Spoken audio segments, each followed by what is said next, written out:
At first, it was small things. Things I could explain.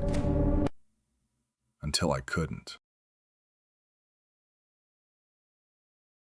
In 2017, when I was 24, I needed someone to split rent with me in my apartment in Boise, Idaho. Money was tight, and at the time, using Craigslist to find a roommate didn't seem unusual. It was just what people did back then. I put up a listing with a few decent photos of the living room and kitchen and wrote that I was hoping to find someone around my age. A couple of days later, I got a message from a woman named Claire. She said she was 24 as well, finishing up community college and working part-time at a coffee shop. We talked on the phone that evening. She sounded normal, friendly even. We had similar schedules and both said we preferred quiet nights over parties. Nothing about the conversation raised any alarms, so I invited her to come see the apartment. When she stopped by, everything felt fine. She walked through each room slowly, asked normal questions about utilities and parking, and said she liked the place. We agreed on rent, and less than a week later she moved in. I did notice something slightly off, though. She claimed to be my age, but she looked older. Not drastically, just something in her face, the way she held herself. More worn, maybe. I told myself some people just mature faster. I didn't think much of it. The first few days passed quietly. We were both busy. I worked long shifts, and she had classes and evening hours at the coffee shop. We barely saw each other except for quick exchanges in the kitchen. On the fifth night after she moved in, I got home around 10 p.m. The apartment was dark except for a light at the end of the hallway. As soon as I stepped inside and shut the door, I heard fast footsteps moving down the hall, then her bedroom door closing hard.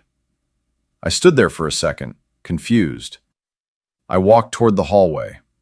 Her door was shut, light glowing underneath. But my bedroom door was slightly open. I was certain I had closed it before leaving. That immediately bothered me.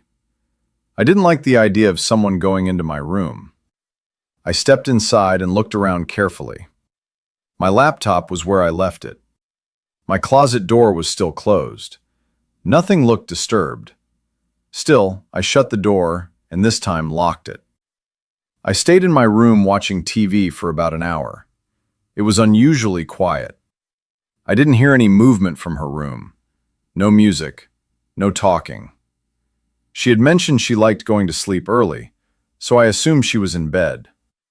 At some point, I glanced toward my door. There was a shadow under it. Someone was standing right outside.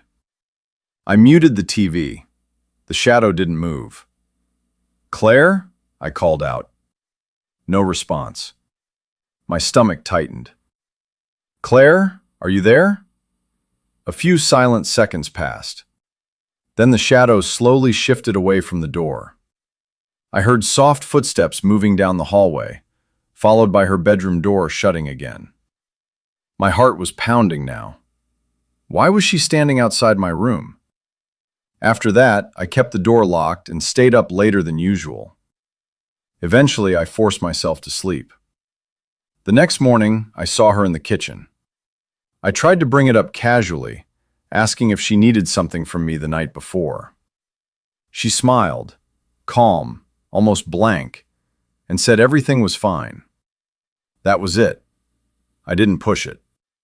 She had just moved in, and I didn't want to create tension over something that might have been nothing. She left soon after, and later that evening I came home around 10 again. The apartment was completely dark this time. No lights on anywhere. I assumed she had already gone to bed. I quietly went into my room and locked the door behind me. After a short FaceTime call with a friend, I grabbed a towel and headed for the shower, planning to go straight to sleep afterward. While I was in the shower, I thought I heard something beyond the bathroom door. Not loud, just a faint shift, like weight moving across hardwood. I turned the faucet down so I could listen. Nothing. No footsteps. No doors. Just the pipes humming inside the walls. I told myself I was jumpy and finished up like normal. When I stepped out and wrapped a towel around myself, I glanced toward my bedroom. The door that led to the hallway was open. I froze. I was almost certain I'd shut it before getting in the shower. I got dressed quickly, hands slightly unsteady, and walked into the hallway. Every light in the apartment was off. Her room was dark. No movement. No sound. It looked exactly like it would if she had been asleep the entire time. That's when the unease really settled in. I went back into my room and locked the door carefully. I even tested the handle twice. In my head, I tried to reconstruct everything. I was nearly positive I'd locked it earlier when I came home. Maybe I hadn't. Maybe I only thought I did. But that didn't explain why the door had been open. And if she had opened it, why? The apartment remained completely still, almost unnaturally quiet.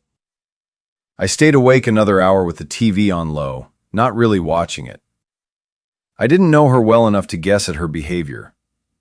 I kept reaching for reasonable explanations.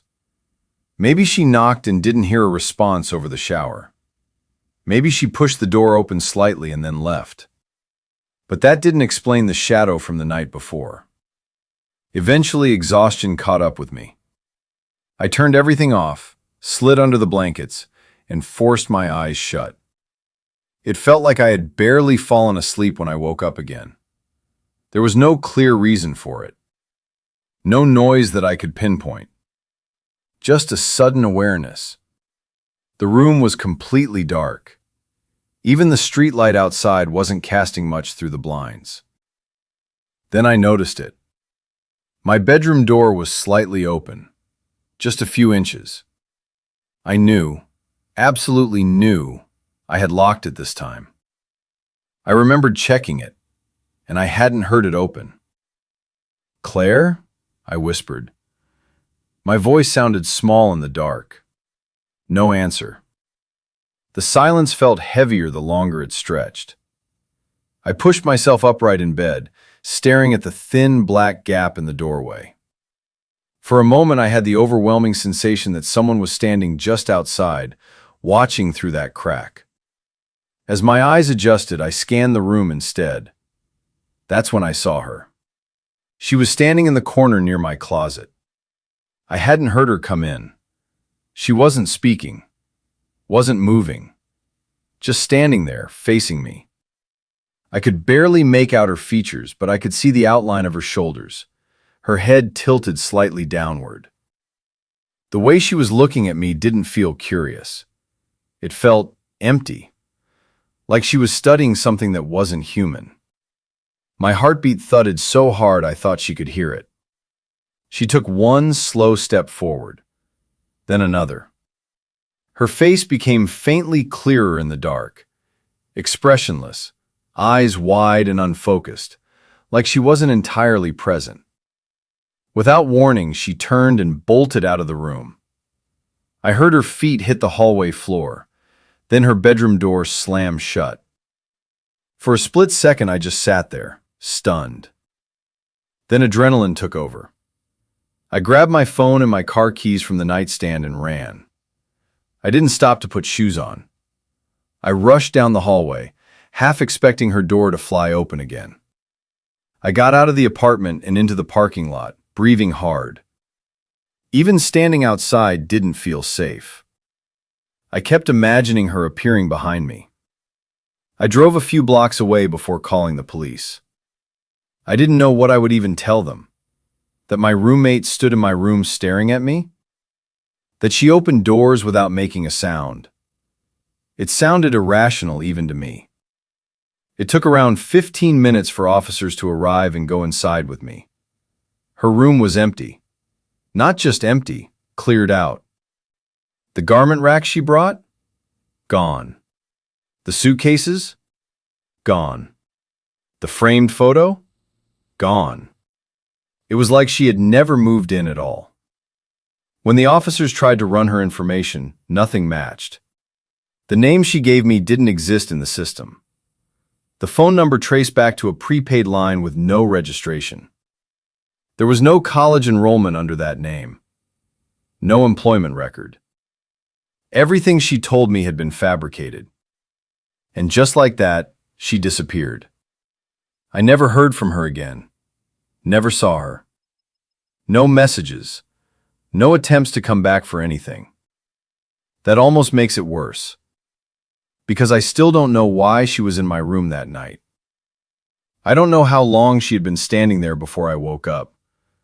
And I don't know what would have happened if I hadn't. I moved out of that duplex within a month.